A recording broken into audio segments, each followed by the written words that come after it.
The Mississippi River, it sort of lives up to its legend. It has a character that's unique, unlike any river I've ever been to. The complete landscape of human life occurs on the river. People meet, fall in love, make babies, we celebrate, we sing, we perform, and this has been the way it's been since the beginning of time. There's very few more integral relationships in this country than between, of course, the Mississippi and New Orleans. I don't think that any city does not have the capacity to reinvent itself all the time. Fortunately or unfortunately, in New Orleans we have found the opportunity where there is a city that not only wants to do it, but needs to do it.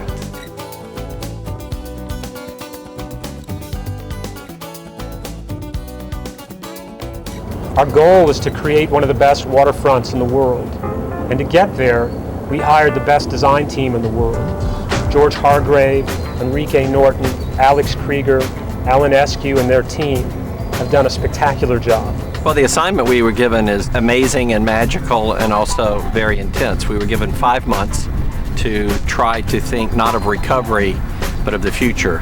If we do our job right, we're going to create a trajectory for the project that'll go beyond us, go beyond this time. So when we've been giving birth to the final product, we're really doing it thinking that it's got to be such a visionary product that it's going to outlive the quote-unquote master plan or outlive the principal authors of it and take on its own life.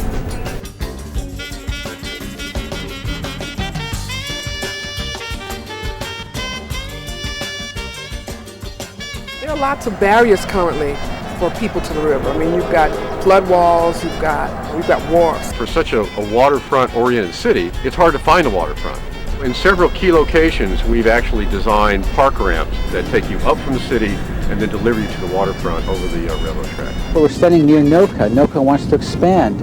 Perhaps as it expands, it also can provide a better access over the wall, over the tracks, out onto its portion of the river. It's a continuous access, but it's not the same. Sometimes it's a promenade, sometimes it's a park, sometimes you enter into a larger possibility of mixed-use development, and then you're back to a promenade and back to a park. It's a series of well over 12 particular initiatives that collectively create a continuous public environment that allows people to begin to enjoy the river. We're creating a lot more places, but they're different. Each one of them, we're seeking to have its own kind of characteristic. There are places to meditate, to celebrate. There's artwork, and there are places that you can gather with folks, push your stroller with your kid, or just take a leisurely walk to clear your head. And then there's, I would say, more historical conditions like the Spanish Plaza. That, of course, that's sort of like the center of New Orleans and only exists in New Orleans. So now to understand it and reinvent it and recreate it for its 10th time, because it's been done so many times, it's a beautiful opportunity. When we get to Jackson Square, we're actually proposing improvements to the moonwalk that we think will kind of extend the life of Jackson Square back out to the river, which is where it started. I'm glad we're at this location because this is one of my favorite ones. I look at this and see one of the hottest, most vibrant nodes on the riverfront because we're talking about a major piece of park right here. I imagine an evening like this being able to sort of dine in restaurants that are tucked and perched on the side of the market building, finish dinner and come out and sort of stroll this entire piece of park. So we're trying to create more access, and when you get there, a lot of variety in the types of spaces you have to go to.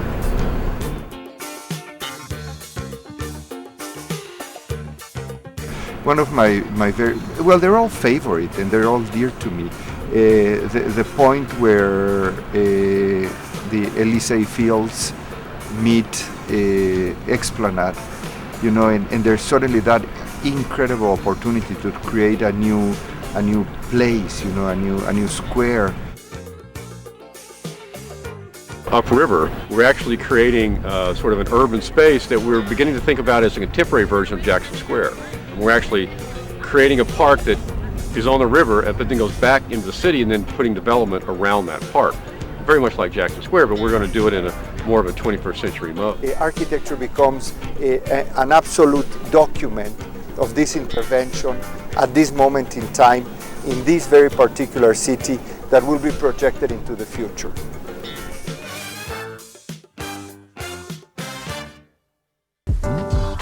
This extraordinary city we call home began right here on the Mississippi River, and to it we've returned.